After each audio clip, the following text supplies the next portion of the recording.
In the traditions of the European Poetry Festival, forging cross-continental camaraderie for this inaugural visit from our Estonian comrades in arts, we shall share with you this eve tales of a similarly inaugural kind from that fifth continent hitherto overlooked by the festival. For the rector of Snargates, Leech of Folkestone, from 1837 has it that the world, according to the best geographers, is divided into Europe, Asia, Africa, America, and Romney Marsh. Romney Marsh, home of the Martians, a sparsely populated wet bit of edgeland in our southeastern coastal counties of Kent and Sussex, which, according to William Camden's Britannia from 1586, claims, as Egypt was the gift of the Nile, this level tract has, by the bounty of the sea, been by degrees added to the land, so that I may not without reason call it the gift of the sea. Tales then of Martians and gifts from the sea. Whatever and wherever tend towards whenever.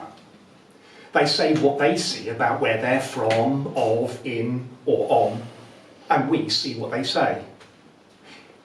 Needing names for wherever, whenever we're not there. Tending towards matters of time and place, depending on a point of view, of what's been formed, found, or fought for, after or before one time or another. Whatever, wherever, whenever. What in the world have we been so emphatically on about from around 1350, which is coming up to 2 o'clock? Any sort of, any, every, no matter what, regardless of what. Whatever may be the cause at any event. I'm told we might afterwards trace things back to times where suggesting another might serve as well, or better. But it is always evolving from any time, in any way at all, no matter whatever may come. Who decides what it's to be at some point or another, at any particular time, under any circumstances? Did you ever hear of such a thing, sharing Advent with the possibility to address whatever to whoever, wherever they were, with a penny black from the penny post, from some hill from 1840, which we all know is around 20 to 7. Never now disallowing a change of mind or point of view, for we may well see the same things while not seeing things the same.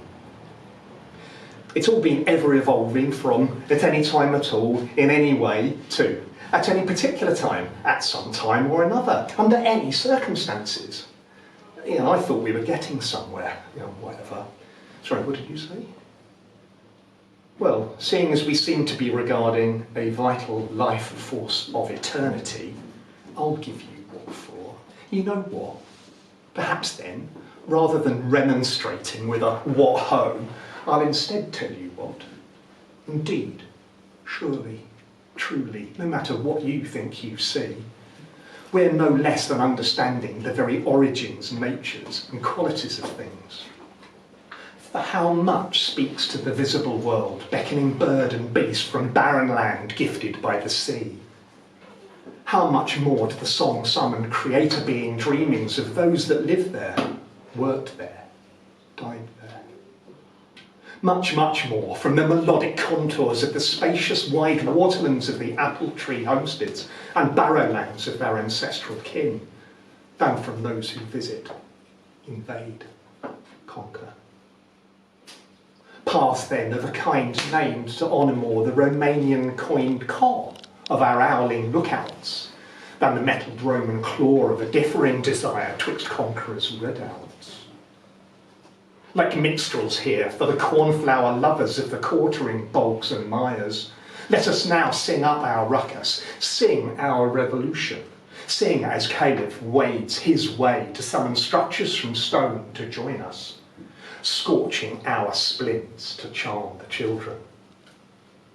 That's what. Margin land. A sudden synchronised beating of wings as 3 adult swans head out from the old military canal towards the marsh, or towards the end of all things truly Garden of England.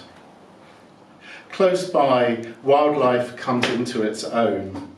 In phases and waves from the undergrowth, there is a jamboree of sorts, an exuberant roll call of nature's performers and distractors. A cluster of leather jackets in peak form squirm in anticipation of their next star turn. Hornets circle the bramble bush. Fluorescent blue dragonflies break rank to fuzz and flit across our line of sight before vanishing in the time it takes between each breath. A lapwing, higher than expected, diagnostically frames us with all shapes below retained and assessed for this reconnaissance mission. Its wings poised as it flies unhindered with intent in the direction of the county line. And what was that odd noise? A guttural calling, spectral, unsettling, so close to the water's murky silt edge.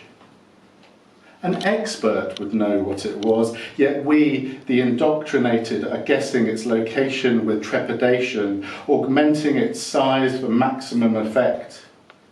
Is it reminding us we are on the margin? This is the border of two landscapes, a man-made defence reclaimed to mark something deeper in what is left, a sense of difference magnified to threat for narrative effect.